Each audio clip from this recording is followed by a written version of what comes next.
Thank you for checking in on the OMA Podcast and Videocast. Great ideas, best practices shared by the OMA team members and partners. Hope you enjoy.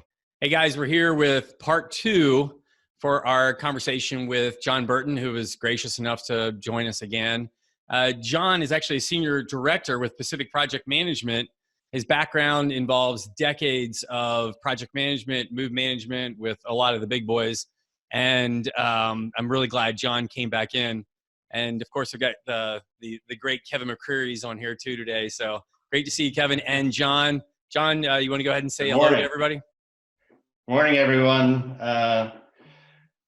Happy to jump on and help again in these crazy times, and glad that the first one has been well received from what we're hearing and had requested for follow-on. So I'm hoping this one goes as well, and we are able to provide you with some information to help you get through and see the light. I like that. Kevin, do you want to jump in on that too? Yeah, I just want to say thanks to John as well. We are very grateful that you've agreed to do this. It's been very helpful, and from behalf of all of OMA, we say thanks. All right, guys. The main things we really want to approach today are really the sort of I think John in one of the pre-calls, I don't want to steal your thunder, but the BCAC, before coronavirus and after coronavirus, right?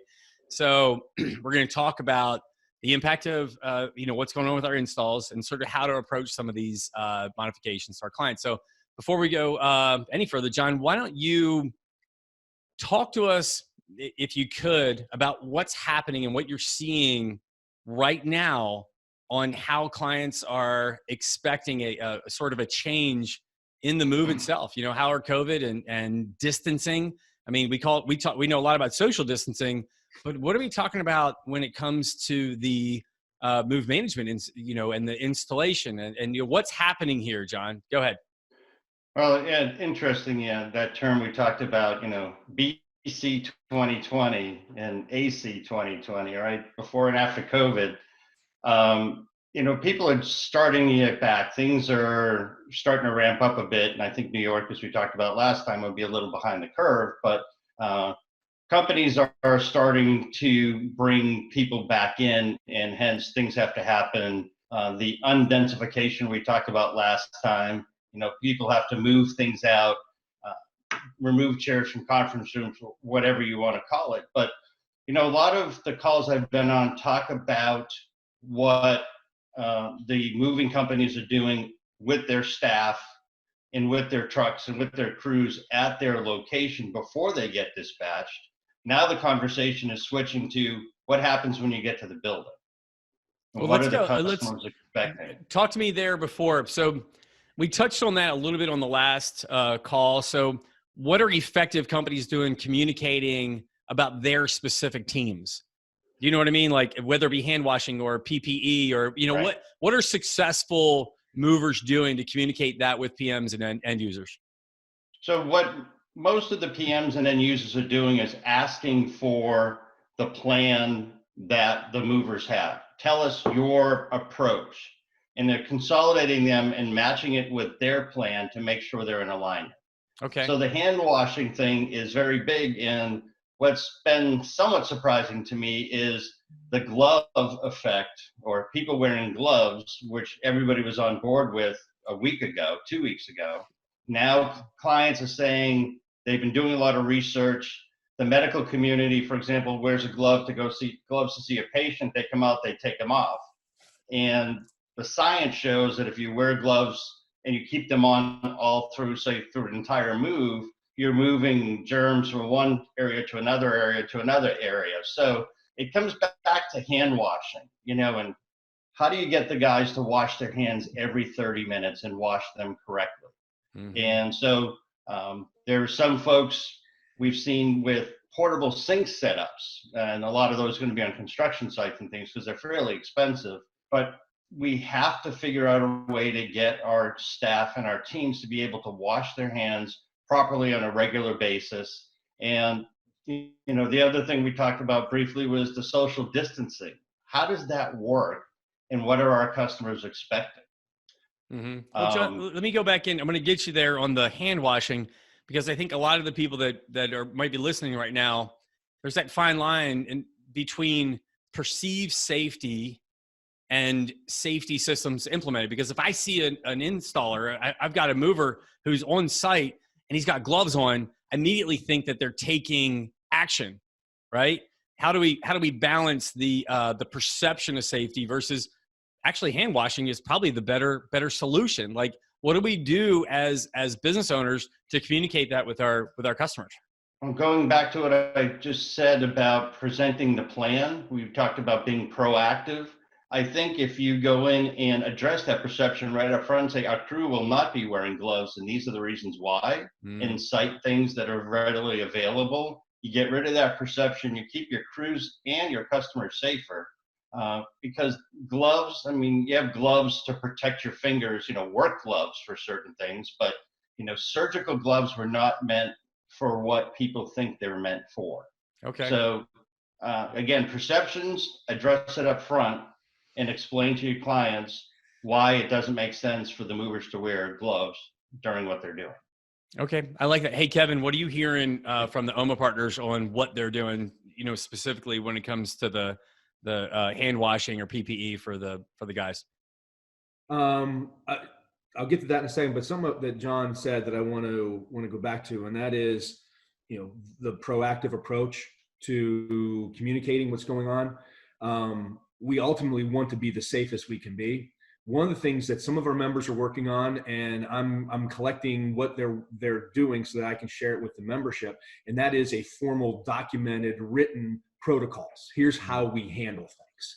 I think that, there's where we put it in there in writing to start with. Here's how we handle hand washing. Here's why we won't be wearing gloves and the purpose for it. So as we develop these tools that we then communicate as part of our marketing, so to speak, our perception is reality, like our last talk about, that's where we have an opportunity in writing to have that conversation. So I do think that would be part of helping us do that better.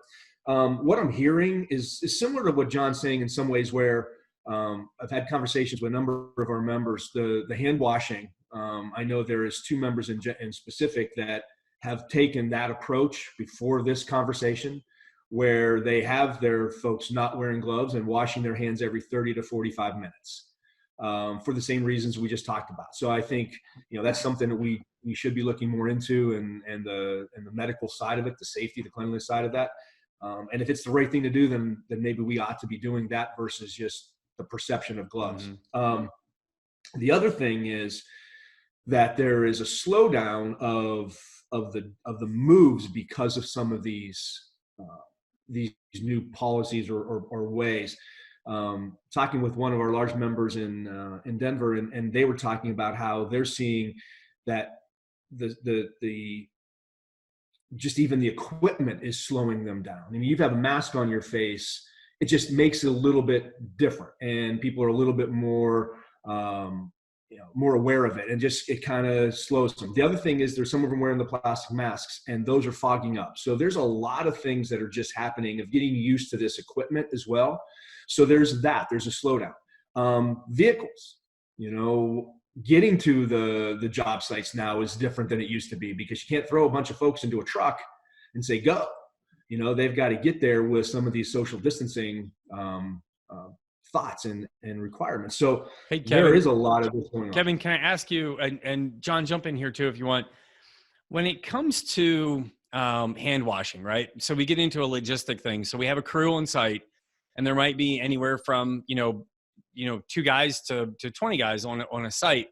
What do we do? Is there a system we can put in place? Because we can't just say, all right, guys, let's all take a break and go wash our hands and send 20 guys into a restroom, right? I mean, that kind of defeats the purpose of the whole social distancing. Is there anything that we could do? I mean, does everybody get a stopwatch to wear around their neck that they're going to, now do a 30-minute countdown? Or like, what do we do? Is there something we could do to help? Is there shared best practices there, guys? Well, I'll speak to what I know that our member, or one particular member, is doing, and that is they're doing it staged. They're doing it, and again, I think that would be the crew leader, the project manager that we have on site, whatever is part of their coordination. Part of this too is toolbox talks before they get started in the job to start with. They have this gathering and they talk about those things. So that's where they can then, again, you guys in this area, you go on these hours or these quarter hours or these half hours. And so there's just communicating what the plan is, as John said earlier. So the toolbox talks, I think, are something that are really important when it comes to this. I think that's the staging or the phasing is what is I'm seeing. And I agree. And, I've heard folks talk about, the green team, the blue team, the red team, splitting it up and assigning times, like shuttle buses run, right? Every 15 minutes on the hour, you have a different team go. Obviously, it slows down or hampers your efficiency, but there's going to be a bunch of things that are going to hamper efficiency given social distancing, what the client expectation is. Are you wiping down cartons or crates at origin and destination? What are you doing to work surfaces? And there's a big discussion going on right now about, and this is a whole other discussion, cartons versus crates. I've had some clients just say, no more crates. We don't want crates in our building. Wow. Hey, John, their perception is they're hard to clean. Sure. Is there, what do you think? Are crates hard to clean? Oh, absolutely, to do it right. If you think about it, I forget who I was talking to earlier in the week. It was one of the moving companies. They recommend that you keep the disinfectant on there for 10 minutes. So you have a big move, you send out 2,000 crates. You have to spray them all down and let them sit for 10 minutes and then wipe them all down. There's a lot of time in crate. Typically people would just kind of wipe out a crate, take off the labels, make sure there's no debris in there, and off you go. This intense cleaning, either the cost of crate rental is going to have to go really high, or go to boxes, and then can you reuse a box because it stays 24 hours? Then the conversation rolled into, well, what about the speed packs we're using, right, to move things around in a move? So a lot of that coupled with, I think you're going to see the crew sizes have to get smaller to achieve that social distancing. And the methodology, and for example, I was trained in the OMA method, which I'm sure a lot of the members know about, which teaches a bucket brigade approach. So you don't have people taking something on a dolly and taking it all the way through the elevator down to the truck by themselves. It kind of, just think about a barn that's on fire. If you grabbed a bucket and ran all the way up to the barn, you'd lose half the water and you could take 3 trips, you needed a break. So just in essence of that type of, and a lot of other folks practice it as well as IOMI, but pushing a load to a certain point, coming back and let somebody pick it up just naturally allows for social distancing. Well, let's talk then, let's get a little more granular and the very specific things that, right now, guys, it is the 17th of April. Things right now, at least we can see for the next 30 to 60 days, and probably even beyond that, but let's go 30, 60 days that are specifically going to impact the timing of a project. We've talked about a bunch of them, right? Kevin, you touched on travel. We've talked about wipe down. We've talked about the number of guys that go on a crew, but let's kind of go through those. And specific, is there anything that we're missing about things that can specifically, that we need to be aware of when we're either quoting or requoting these jobs of that are going to impact the timing of a job? So just let's brainstorm a couple of those right now, guys. Well, Mike, a couple things have come up. One particular thing is elevators. Getting people up and down to the site where they need to be doing the work. So again, access in and out of that building is going to be impacted with the social distancing. Right. And I think a lot of it, again, I hate to harp on this, but it's something that I've said for years, and it makes a lot of sense, especially in a sales or customer service environment, is the perception and reality thing again. A lot of it is going to be talking to your clients about what their expectations are and being able to coach them if they're either unreasonable or unsafe. And I think we're going to see it from one extreme to the other. We're going to want people in hazmat Ebola suits, and then the other people go, I don't care, this is crazy, just come in, right? So I guarantee you, we're going to see it on both sides of the spectrum, right? So getting them to reality, getting their perception to become reality. And, we talked about this yesterday, Kevin and Mike. You have existing quotes out there. We're going to do this job for X. Well, you know what? B, C, and AC, the time, especially if you're in a unit price mode, A, it's going to take longer to do what you quoted, and B, I'm 99% sure there are going to be additional tasks that weren't included in that original quote, such as wiping down work surfaces and wiping down boxes of crates or whatever it is. But I think where a lot of the time has to be now is, okay, we have a quote, we put the move on hold. When we release this, what are your expectations? Here's our standard operating procedure, as Kevin talked about. Are you okay with this? Would you like to add anything to it? And then address well, look, based on that, we're adding 20 minutes a person to the move for 500 people. That's a substantial change. So dancing, or not dancing, but positioning that with your clients now. We all know what happens when the job is over and they get this giant change order, right? That doesn't fly well.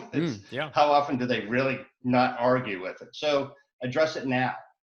Hey, John, let me ask a question, because I just had a conversation yesterday with one of our members, and we're talking about this exact thing. They understand maybe large companies will understand this more, but they're talking about a lot of our companies or customers are small little businesses and blah, blah, blah, blah, blah, and that it's competitive and our competitor is throwing this number and that number. How would you recommend that they go at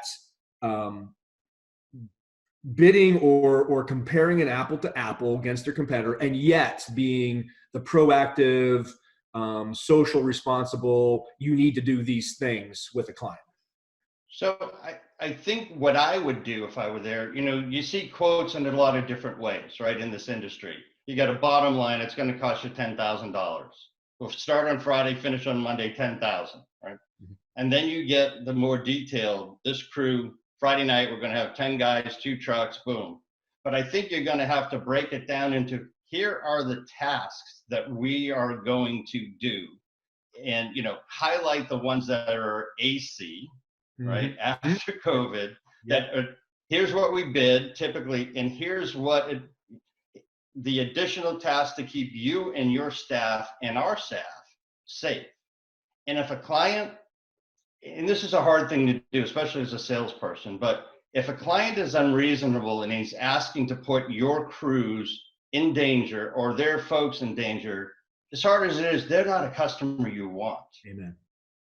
So it's hard to, I'll say, fire a customer, but we've all had to do it.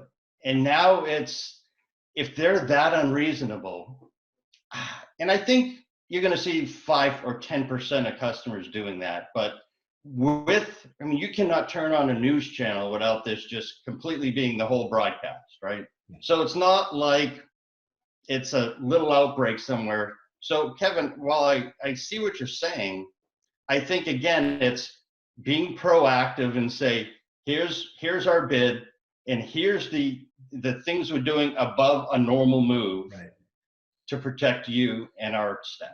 So would you say then an approach, and again, as a sales guy, I've got this price out there and it's for BC work before coronavirus. Okay. So we got that and this is what it was, and here's a number.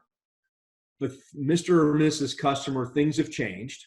And I need you to understand that we don't want to put your people or our people at risk. These are the things that we must do now. And here are the AC items, and here's what it is. And here is our new cost to do that. Is that what you're suggesting? Exactly. And I think, you talked about having your procedures. I think that goes with it, right?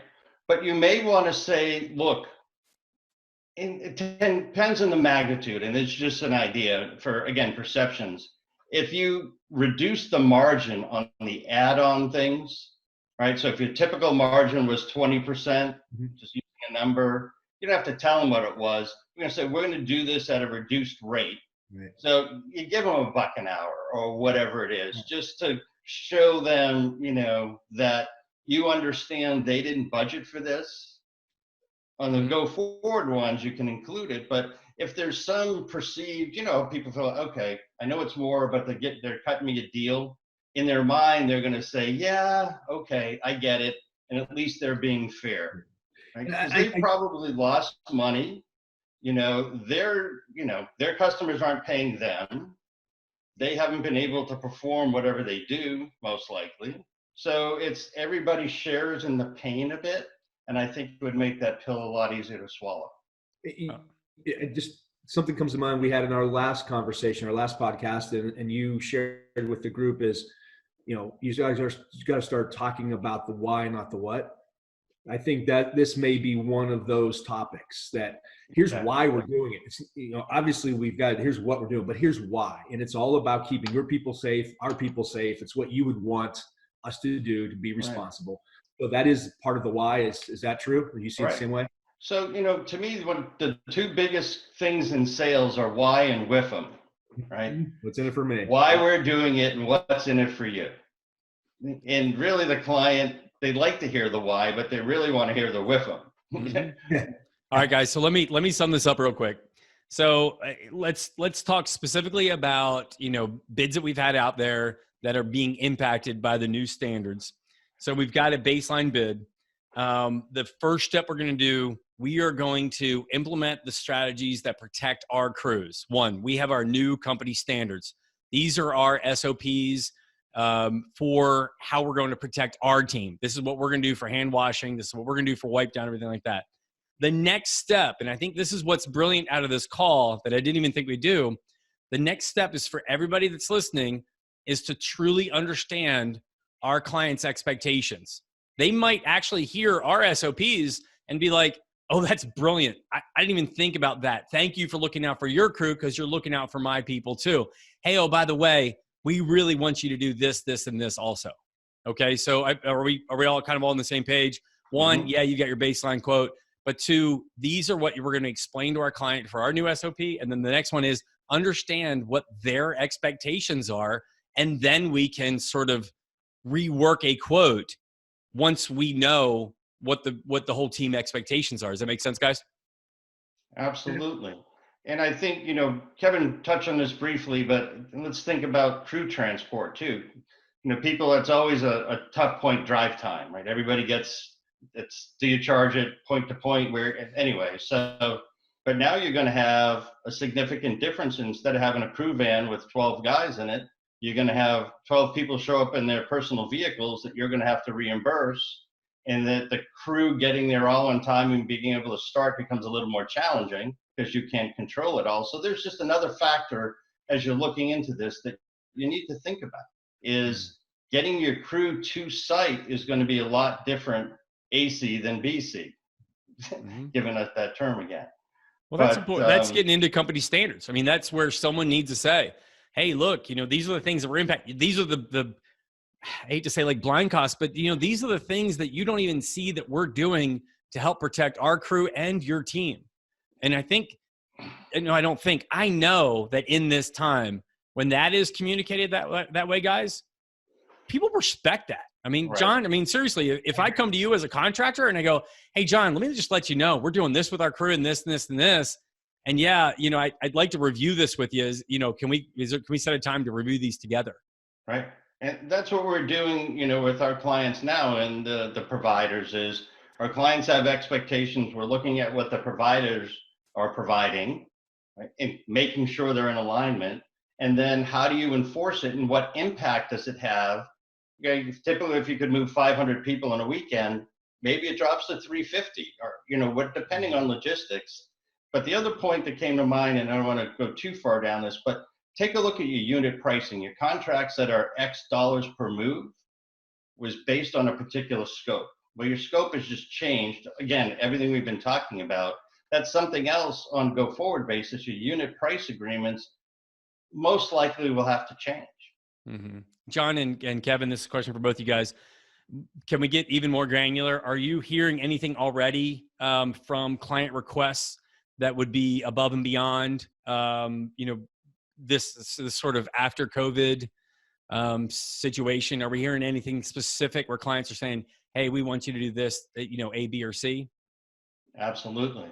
And a lot of it comes down to, as I talked about earlier, is wiping the carton or somehow wiping the carton down at origin and doing it again at destination, as well as disinfecting the work surface at origin and doing it at destination as well, because you're doing, disconnect, reconnect, you're touching things. So a lot of the keyboard, monitor, the things you're touching when you're mounting monitors on monitor arms. So there's that extra cleaning in addition to, you're doing lacing of cables and that sort of thing, or dressing, that's standard. But now everything you touch is going to have to be clean. So what's the definition of disinfect? I hate to, I know you're not a epidemiologist, but like, help us. I think everyone's an amateur epidemiologist in America right now, but help us understand what helps a client feel comfortable. If they're saying, hey, look, we need you to disinfect the work surface, what defines disinfecting to that particular customer? And I think, Kevin, you were talking about procuring some kind of disinfectant when we spoke last, I believe. Right.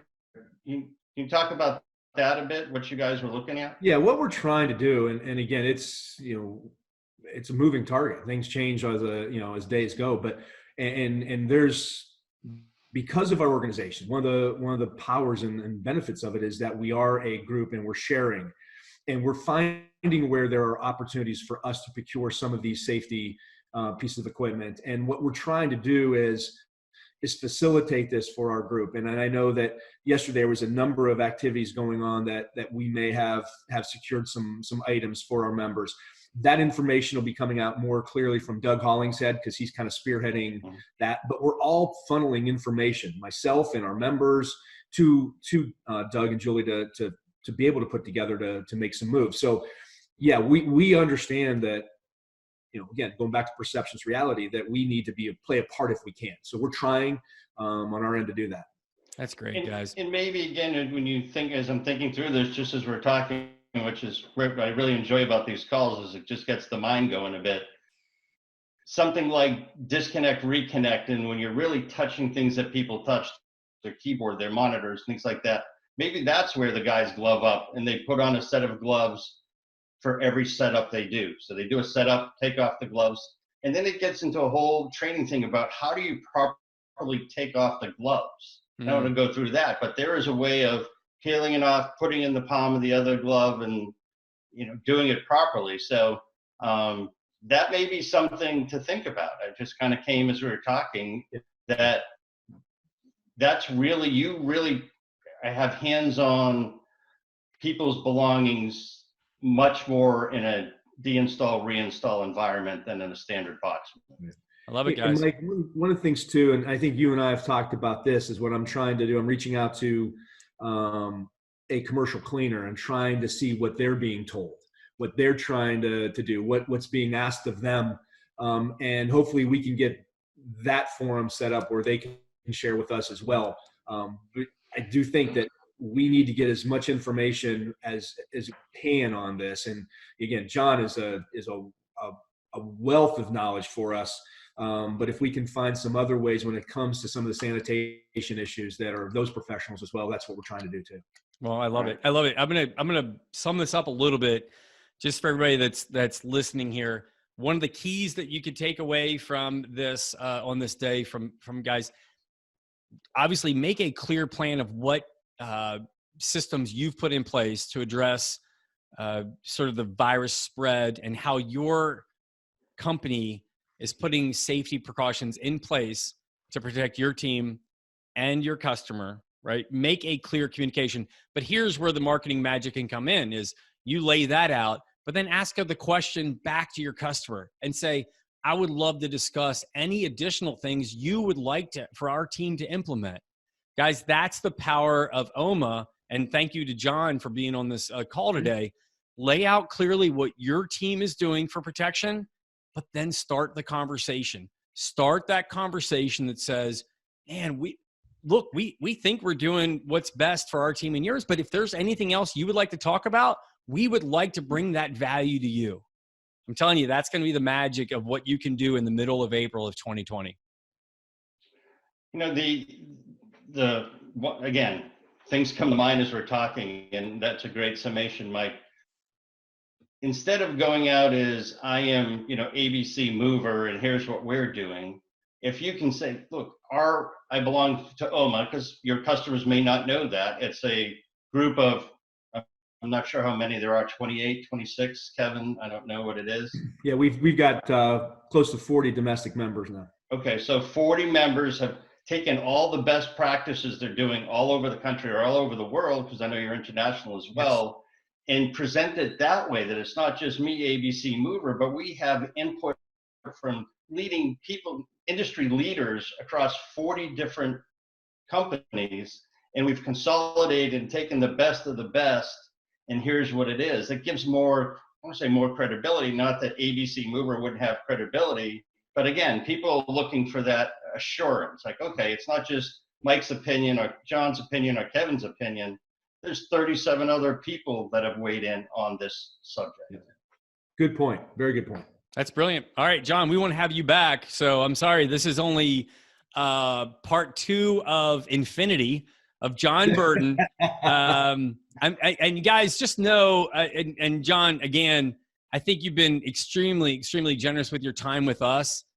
Guys, if there's any way that you can engage John on projects, obviously, you know, again, Pacific Project Management, he is a senior director. So if there's any way you can engage him and his company on things, think about it, guys. I mean, this guy's, he's the real deal. He's very kind. He's very generous. And he's a great guy to involve in your project. So be thinking that way too. Again, let's sum it up. Is there anything else you guys want to finish up with before we cut this off? I hope I didn't blush too bad during that, but thanks, Mike. I appreciate you done that. good, John. Folks, I mean, look, we all have to help each other. And if, you know, you come across something you think is a good fit for, you know, having a project manager involved, I'd love to talk about the opportunity. That's great. That's right. Kevin, you want to finish up? You know, as OMA, we've said it before, we're better together than we are apart or separate. And, you know, as you listen to these and you come up with ideas, each of you, as you watch this, you're going to say, well, we're doing this and we're doing that. Please share those. Because this is a way that then I can get that back to the members and make this podcast even bigger and better than what it is. It can live past, you know, this 20 minutes or whatever it is. That's great. All right. Thanks, guys. We'll see you next time. All right. Thanks.